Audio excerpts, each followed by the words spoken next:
This week is called, What is the Best Way to Pray? Truth is one and eternal. Realize oneness with it in your deathless self within. The following commentary is based on the teachings of Paramahansa Yogananda. Jesus Christ and Sri Krishna both advised praying to God as personal, yet both emphasized also that God is above form and that he must be sought ultimately in infinity. As Jesus put it, God is a spirit, and they that worship him must worship him in spirit and in truth. Yet he spoke of God constantly as our Heavenly Father. In what is known as the Lord's Prayer, he proposed a very human prayer to the Heavenly Father, asking fulfillment for all our spiritual needs.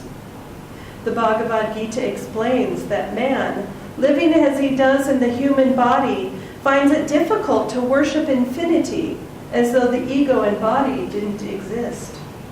Far better for human beings, Krishna says, to work with reality as we know it, than to affirm a reality of which the human mind is incapable of forming any clear notion.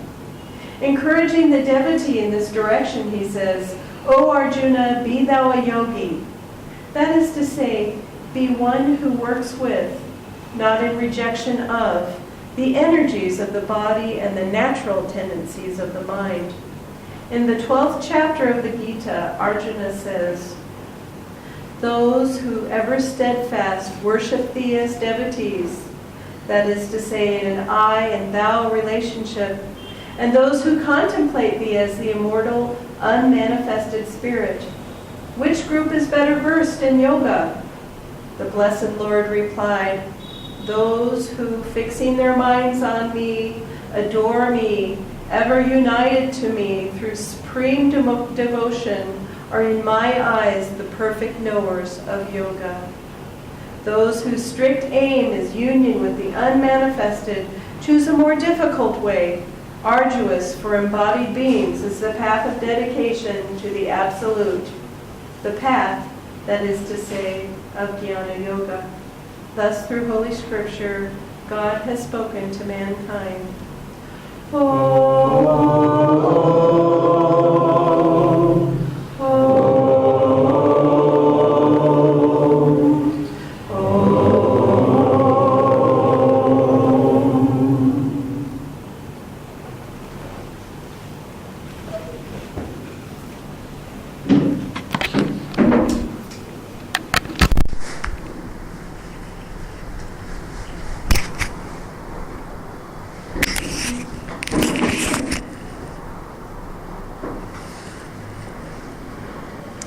Good morning. Good morning. Good morning. People just keep popping up out of the woodwork. Were you resting on the diwan and then just got up and joined us? It's wonderful. Glad to see you all. This reading today was reminding me of when I first got started on the spiritual path. I was doing so partly in response to feeling a void in my life, and thinking after many years that although I was 20 years old and knew just about everything there was to know in life, that maybe there was still one or two things missing. And it became clear to me that maybe God and the spiritual life was one of those missing things, because I sort of totaled up all cultures and all history and saw that almost all of them had this divine or some higher power or some sense of creation, that we are a part of that at the center of their society or their beliefs. And that, to me, these beliefs in God were very similar, even though the cultures were separated in time and space. They evolved similar notions of God.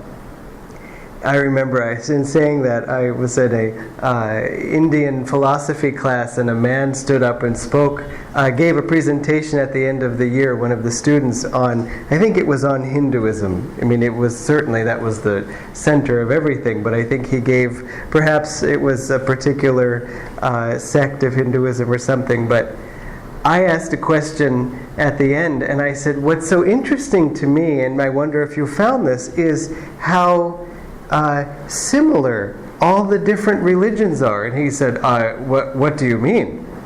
I mean, and he had been talking about in Hinduism we believe, and in this we do, and in this and so on. I said, they teach you to love God and be kind to others in the spirit of that God, to be generous, to serve, and to feel a higher part of something. He said, well, on that level, sure. And I thought, well, what other level is there, really? I mean, there may be like, I do this mantra and whatever, but, this is a pretty big level that way, is for us to all move in that direction.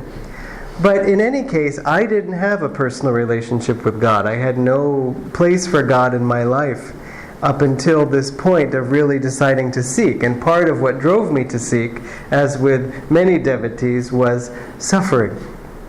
Enough suffering, okay, maybe there's a God, because nothing else is helping me. So a friend of mine said, you need to pray. And I said, I don't know how to pray. And she said, you know how to pray. So I thought, okay, I know how to pray. So then I thought about it, and I realized that my whole life I had had a ongoing conversation with somebody. And that I would often, when I was upset, have these really upset little sad thoughts and say all these sort of distorted things in my mind. And then this somebody would say, well, isn't that sort of overstating the case? Is it really that bad? Don't forget to look at the good points. I'd say, yeah. And then I would, be really like excited about something, like this is so great, it's so wonderful, it's going to work out. But I'm also a little bit nervous, and there would be a voice, welcome, saying, the same voice saying, just breathe, just stay calm, you'll be in a better position even to enjoy the excitement if you're centered, if you're calm, if you're not too attached, although that wasn't a word that I learned, though it was a word I needed to learn.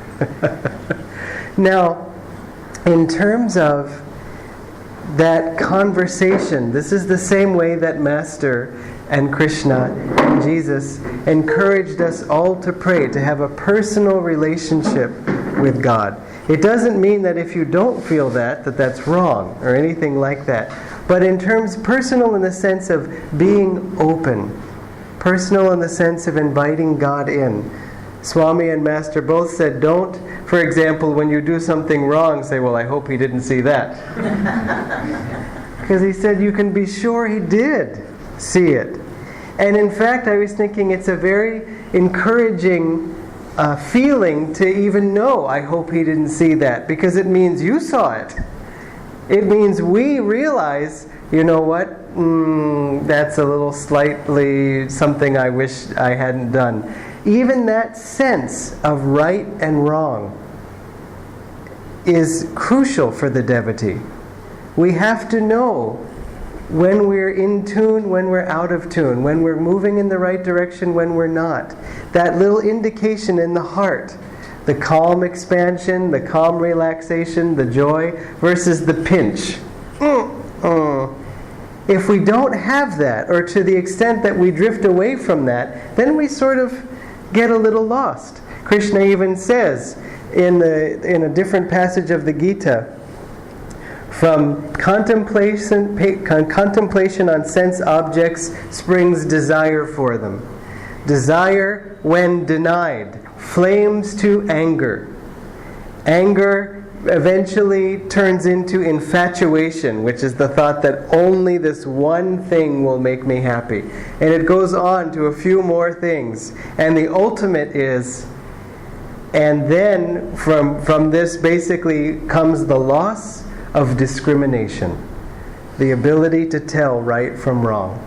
And then he says, when discrimination is lost, thus follows the annihilation of the spiritual life. I know, pretty bleak. I'm just trying to keep it in mind, not so much like, whoa, I think that's happening to me. No, that's not at all the thought. But just to say, that's how important, read it in the positive, that's how important it is to be able to tell right from wrong, up and down, and so on. So when you have that, oh, I hope he didn't see that, say, okay, at least there's an indication now. There's something for me to work on. We have to care what is true to be devotees. We have to. That's basically the difference between one seeking God and one not. And all of you care what is true, in case you're wondering. You do. You wouldn't bother coming. You wouldn't. It might rain. Yeah, I think TV instead. It's dry in my house. You see, even making the journey is an indication of that hunger for truth. I say this because not for everyone it's not necessarily the case that devotion burgeons naturally in the heart. For some of us it's something we have to develop. For others of us it does come very naturally. Either way, we have to also care what is true, what is right, and so on. And that's again the difference between someone actively seeking and someone not seeking. As Swamiji said, he had a relative who he was trying so hard to convince that what he was doing, Swamiji was doing, was the only sane course possible in this world. And his relative said, you know, it may all be true, but I'm just not interested. And that's it. As soon as you're not interested, I mean, if someone isn't interested, then give them space. Give them time. They will become interested. Just as I became interested. The fire got a little too hot and I said, I'm interested now. Because the suffering was a little too much. I needed a better answer than the one I had. And so that's how God interests us.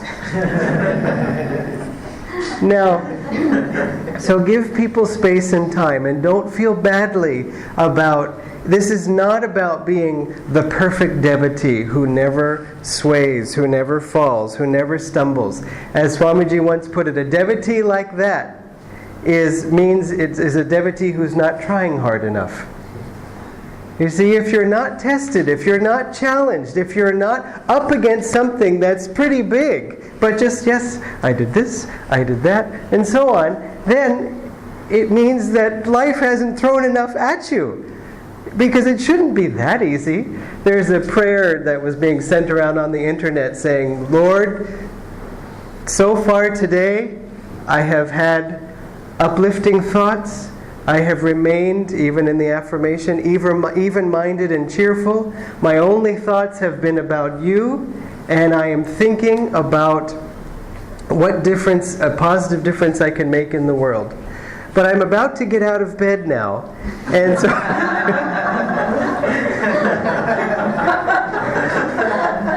And so it's just like, look, we have to come up against big things to challenge us. As Swamiji said once of these tests when someone was complaining about difficult people and so on, he said, listen, you need to sharpen your knife. You need stones, basically, to sharpen your knife on. The stones are not people, and it's not like that. But I mean difficult experiences that often come from others is part of what helps us to refine our sense of discrimination, refine our sense of where we need to grow.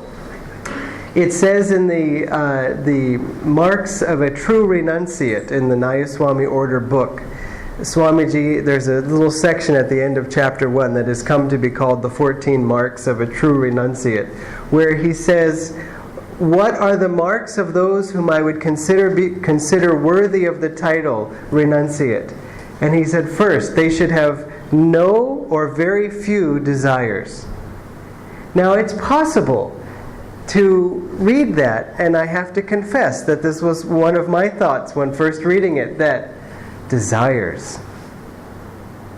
I don't know if I have many desires or what my desires are. I feel pretty peaceful. I feel pretty content. I mean, I certainly desire God, but I know you're not supposed to have desires, so therefore I don't have any. Okay, next. Got that one done. It's number 2. They do not feel anger. Anger appears in the heart when one's desires are thwarted, denied, stopped. Because I can feel anger, frustration. Certainly. I just felt it 5 minutes ago. And that means there's a desire. So then I had to think about that one. Now, wait a minute. I felt angry because that person was a jerk. How is that a desire? If they were nice, I would be fine. But they're not, so I wouldn't call that a desire. But if Swamiji has said it, if Master has said it, it must be true. If I think something the opposite, I must not see the whole truth. That's again where discrimination comes in. To be willing to be wrong, to be willing to be short-sighted, to be willing to learn. As Jayaji said, you take discipleship essentially because you want help. If you don't want help, then there's no need to take discipleship. So when we say, I want help, then help comes. No, I don't want that kind of help. Could you just make everything easy for me? That's the help I was asking for. So I thought, someone's a jerk, that's not a desire. But of course it is. I desire that they not speak to me harshly. That's not a desire, that's a given. That's my right. No, it's not. It's a desire. It's a desire. Anger comes from wishing things were other than they are. Sometimes I've had to deal with it when all my self-justification comes up. Yes, but any right-thinking person under the influence of such a creature would be furious. So I have a right to be furious also. But then I think of Swamiji in that situation, or Nayaswami Jaya or Jyotishji in a situation with such a person going, and I imagine them just going, having a bad day? Having a bad incarnation? You seem disturbed. Is something wrong? I mean, completely unflustered. That someone acting like that had no impact on their peace at all. So I realized that if they can respond that way, that it is actually theoretically possible to respond that way, even for me. That I'm not compelled, because someone did that, I am required to either hit back or cry back or something, do. It's not required. There is another option open to me, and so on. So, in terms then of discrimination, telling right from wrong, watching out for desires, discriminating, the best version, because then we say discrimination, telling right from wrong is very important and very helpful in the spiritual path. So helpful that I will be able to discriminate what is right behavior and wrong behavior for you. That's not actually right. I had a friend once, and I was saying, we were just sort of we were sitting somewhere, and we're both on the spiritual path, and I said something like, I'm going to get a tea. Do you want a tea? I don't drink tea. And I just thought, I remember when I used to think that way, just sort of like, it's not spiritual to drink tea, or it's not spiritual to eat this or that, and I won't say anything. I prefer to lead by example. It's just like, look, where does that come from? What's in our heart that does that? I want you to see my glory, or I want to just point out that your glory is slightly less than mine. It's the tea. Yeah, it's the tea that kind of diminishes you a little bit. No, it's just like, we don't need to discriminate anywhere except here. Because it's the only place we can make any progress. We don't want to move into judgment. Master made such a statement, so severe, I hesitate even to share it, but he did, in a recording which actually ended up getting edited out of the recording, but it's in the original recording, which we also had a copy of. He said, if somebody commits murder, you shouldn't tell on them. Just like, sorry, anything? What did you say? He said, you shouldn't tell on their murder. Then he said, if you committed murder, you wouldn't want someone to tell on you. Just like, where are we going with this? He said, let God be the judge. Let God be the policeman. And then he said, because from that tendency to report someone for their murder will come the tendency to judge others. So, I'm sure if we said, now, Master, when you said about the murder thing, he'd say, okay, well, maybe it depends on the murder. And no, I'm sure he would balance that with another statement. But sometimes he spoke very strongly, meaning to say, see how dangerous judgment of others is on the spiritual path, to the spiritual life. It closes our hearts. It separates us from other people. It makes us think, I am here, you are there, or rather, I am here and you are there. And so, it is not up to us. Sometimes where does judgment come from? It comes out of a sense of feeling responsible for someone else. Swamiji said, on the spiritual path, if we think of someone else and judging them, he said, there's no need to feel responsible for someone else. God is responsible for them. God is taking care of them. It doesn't mean we don't help.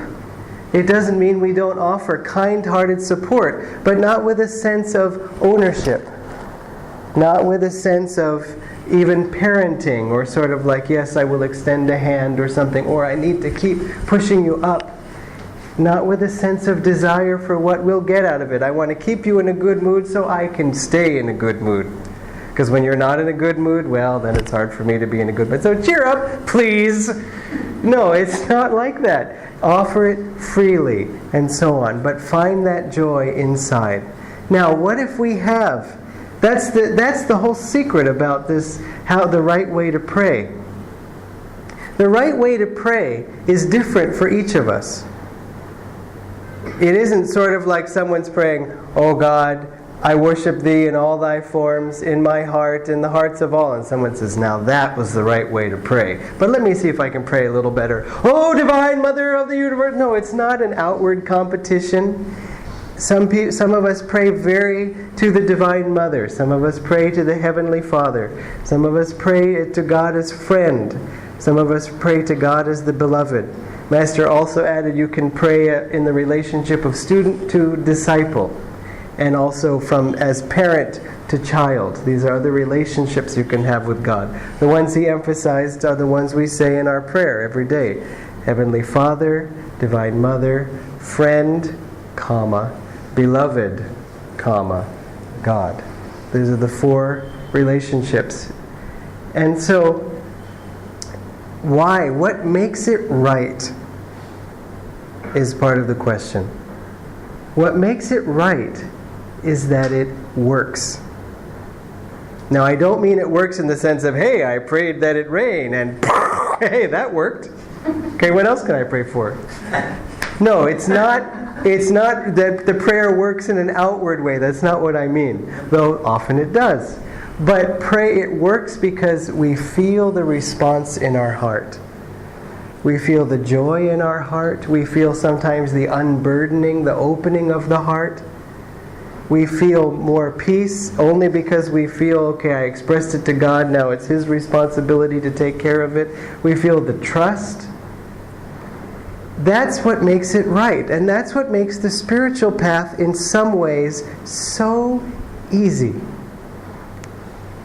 There's joy, that's the right direction. There's less joy, that's the wrong direction. It's as simple as that. Someone asked me once, what miracles have you seen on the spiritual path? What miracles have you experienced? And I it's not really, I wasn't thinking that way, and I don't know. My answer to the question was the greatest miracle in my life was meeting Swamiji. And from that, everything else followed. It gave my life meaning. And it has constantly, my relationship with Master, with Swamiji, has continued in their living presence to fill and fuel everything good about my life. And so it's the source, it's the second birth. That's the symbolism of the being twice born, is to be born again in spirit. Not just necessarily in baptism or even in initiation, but in God coming to you, the Guru coming to you and saying, Vanga, come with me. And remember, that rebirth is more real than the physical birth. Because that rebirth is just picking you up from where you left off last time. As Lahiri Mahashaya meeting Babaji in that cave was just recognizing everything from the last life. That was just picking up from where he left off. So I said that about the miracles and so on and the person said, well gosh, but you've told me stories, you've had so many miracles in your life. And I thought, yeah, I guess so. You're right. I didn't think of them in terms of that way. I thought of them sort of gifts from God, but they were absolutely miraculous. And we should always keep track of any positive experience, any miracle, and nurture it in your heart, because those precious things can constantly rejuvenate you, remind you when doubts come. When Master was challenged to go to Brindaban with no money, and to not miss his meals and to be able to come back. And his brother challenged him. He said, when challenged, all the memories of God's support in so many different circumstances of his life returned to him. When he was doubting, should I become a renunciate? Because someone was saying, I have seen your horoscope. If you become a renunciate, you will wander forever and be completely unfulfilled. You will finally leave the path.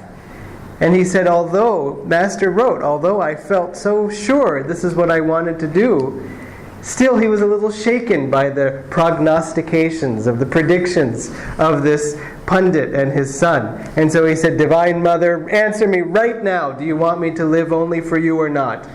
And so then this saint who was outside, of course, because wherever Master was, there was always a saint nearby, around the corner outside, and so on. And so this saint came up to him and said, in answer to your prayer, Divine Mother has asked me to assure you that your life is one of renunciation. I mean, just like that, the answer came.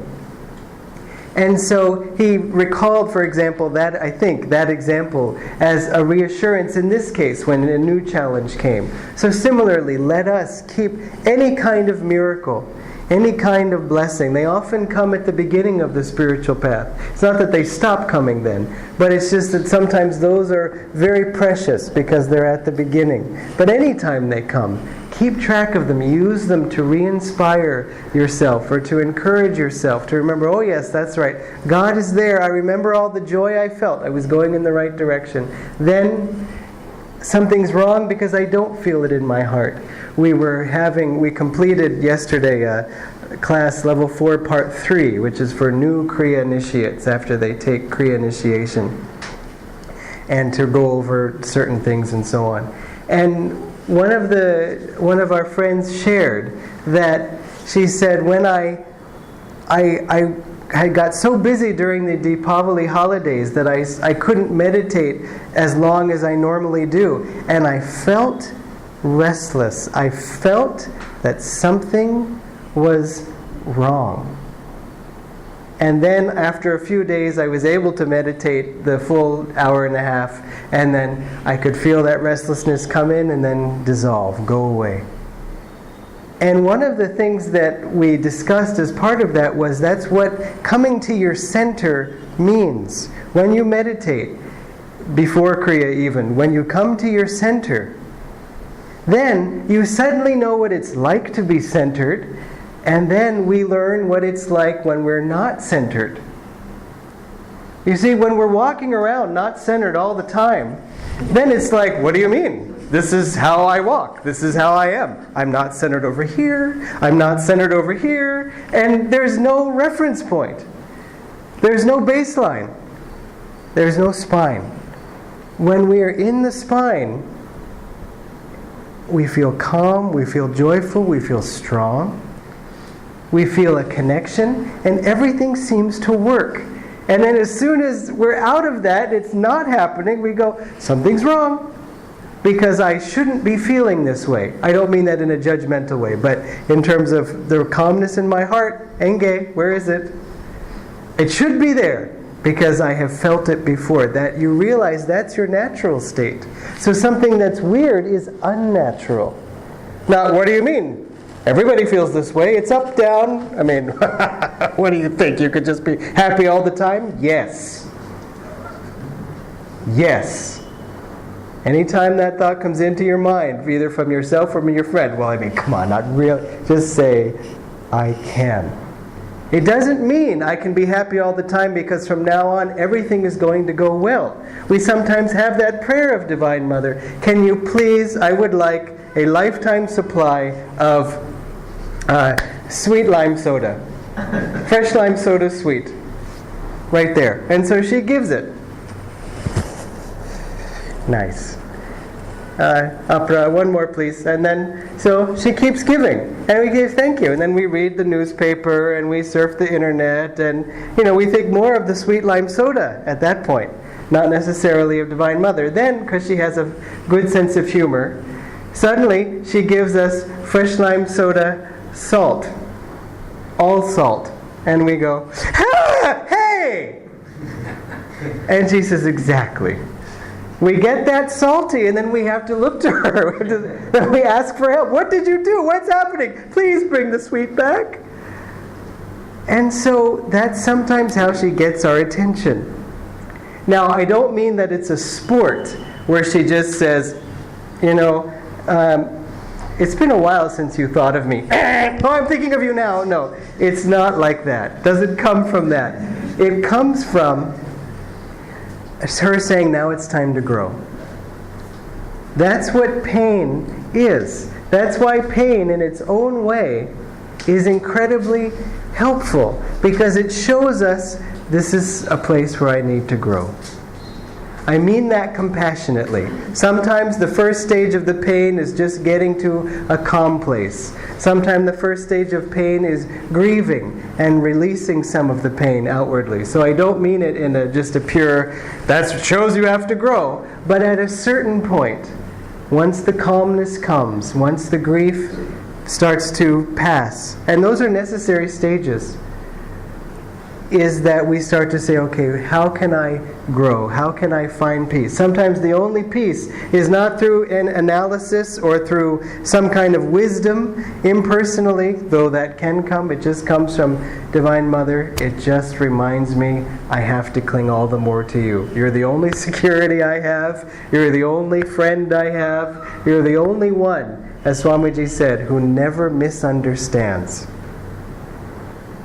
And so, in that way, we also pray knowing that God is listening and knowing that God cares. So when you have an answered prayer, write it down. So at the time when you have an unanswered prayer, say, well, I have that one answered, and let me see what I can do in this situation. Sometimes we say, God, tell me the story, solve the problem. And He says, part of this test is for you to not know the answer. Part of the test, we call it sometimes being in the void. You can imagine Divine Mother puts the blindfold on. And she says, part of this test, you can't say take the blindfold off, because that's part of what you're growing in, is living when you can't see the next step, because I want to see if you'll call to me. I want to see if you'll hold your hand out. I want to see if you'll take a step in faith that if I'm blindfolding you, I know what I'm doing. I'm not going to lead you into the pit of spikes and so on. I may lead you up to the edge of the pit of spikes and maybe even dangle one toe, but I won't push you in the pit of spikes. Don't worry. So, but we do worry. And so this is what helps us to breathe through the worry and so on. And you might also be tempted to think, or one might be tempted to think, yes, that's all nice, but spiritual people, or you all, you have prayers answered, but I've never had a prayer answered. You might hear someone tell this. Beautiful line Master wrote in the Autobiography of a Yogi. No man lives who has not seen certain of his prayers granted.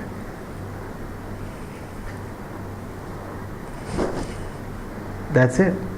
That's the answer. Even if you mention it to someone and they say, rah, rah, rah, rah, you can know to yourself, for yourself, it's true. No man lives. No one lives who has not had certain of their prayers granted. I was thinking of, with Swamiji, even, we would sometimes see this in little ways. Swamiji had just arrived in San Francisco after being away for many months, and in the airport, everybody would go to greet him and be all around him. And he would, be surrounded in this group, and he would look at different ones and ask them and so on. And there was one who told me that he was standing there just because he was so eager, so happy to see Swami. And of course Swami was saying hello to this one and hello to that one and oh, hello to that one. And this was like trying to discreetly get his attention, but Swami didn't go down. It was not a wedding line. He didn't go down to each one, hello, hello, hello, hello, hello, like that. And so finally, this one cried out, I love you, mentally, not outwardly, mentally. And at that moment, Swami turned and went, how are you?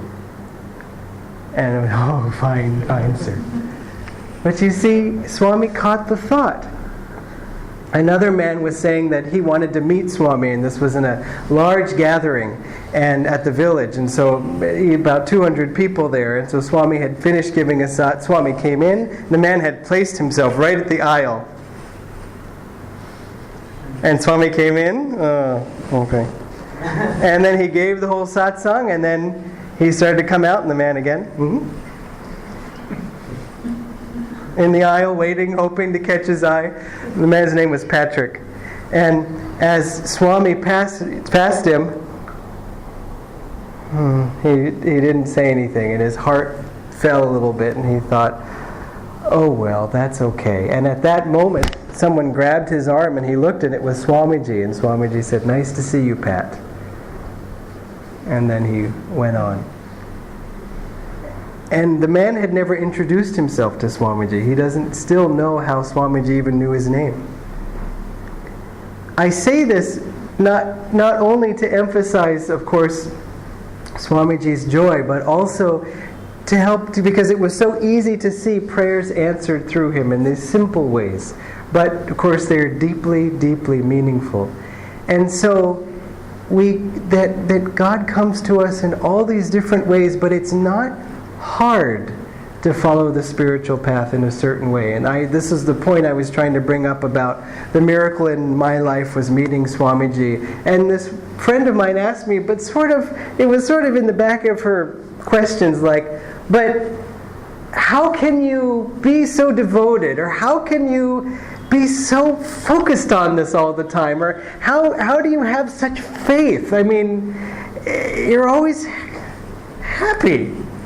Come on. How do you do it? What's the formula? What's the sort of special power that you were born with or something? And it was all I could kind of hear that behind her questions. And I said, it is simplicity itself. When being on the spiritual path, we feel great. When I'm not on the spiritual path or I'm not thinking in spiritual ways, I feel ungreat. We followed this thing because it brings us so much joy.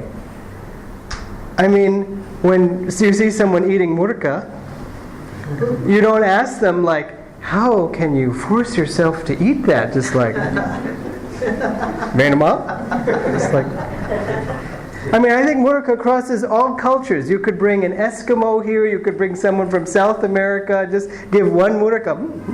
Opera?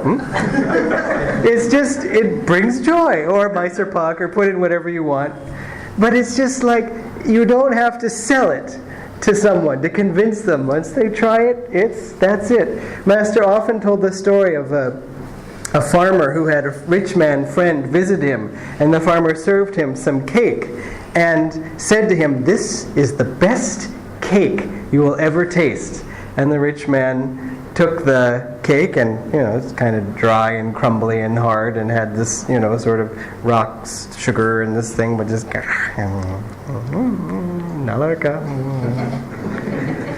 and then he said, "I would like you to visit I would like you to visit my house someday." And so his friend returned the visit, and I should say it was a poor farmer. Right? If I said farmer, I don't know, but it was a poor man.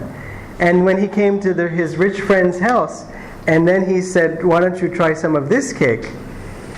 The other said, "I had no idea. This is much better than what I was eating. I had no idea such wondrous cake existed." And so Master said, so it is for the devotee, that we have these little pleasures or these little joys, or even before becoming a devotee, and think that this is the ultimate happiness there is in life. And then God gives us more and more as we open ourselves more and more. And then really you can't go back. You can't go back. Master said, why eat rotten cheese when you can have the best cheese? Once you develop that taste for the good cheese, you just can't go back.